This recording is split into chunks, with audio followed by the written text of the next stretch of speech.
ఈ టీసీ తీసుకుని వెళ్ళిపోండి. టీసీ ఇచ్చేసేంత పని వాడేం చేశాడు సార్? ఏం చేశాడా?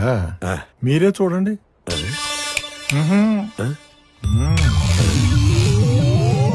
రే బుజ్జి, క్లాస్ రూమ్ లో ఏం చేస్తున్నావురా? హోంవర్క్ చేస్తున్నానన్నా.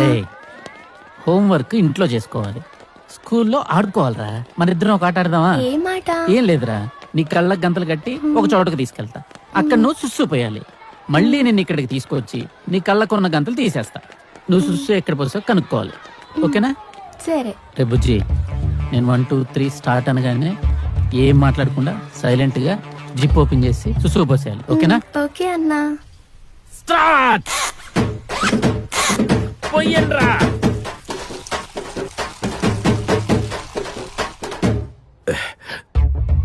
చిన్నపిల్లాడు ఏదో తెలియక దానికే టీసీ అంటే.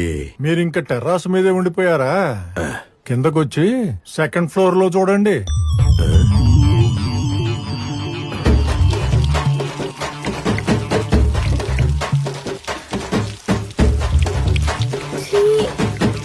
స్వీటీ, ఇది వర్షం కాదు. అంటే చిన్నపిల్లలు వర్షం అనుకుని ఆడుకున్నారు సార్. దానికే టీసీ అంటే. మీరు ఇంకా సెకండ్ ఫ్లోర్ లోనే ఉన్నారా? ఫస్ట్ ఫ్లోర్ కి రండి. నాకు వర్షం అంటే చచ్చేంత ఇష్టం.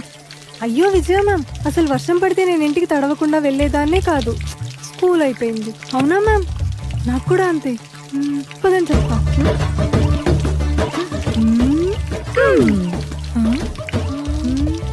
సునీత మ్యామ్, ఇవసలు వర్షం నీళ్ళే కాదు. విజయ మ్యామ్, ఇవసలు నీళ్ళే కాదు.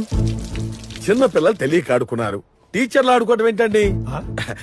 ఆడుకున్నారే అనుకోండి, చిన్నపిల్లలాగా చేతులు బయట పెట్టి ఆడుకోవచ్చు కదా. అలా మొహాల మీద కొట్టుకోవటం ఏంటండి? అంటే నేను చెప్పేది, ఇంత చిన్న విషయానికి టీసీ ఎందుకండి అని. అంతేగా? మీరు ఇంకా ఫస్ట్ ఫ్లోర్ లోనే ఉన్నారు. గ్రౌండ్ ఫ్లోర్ కి రండి.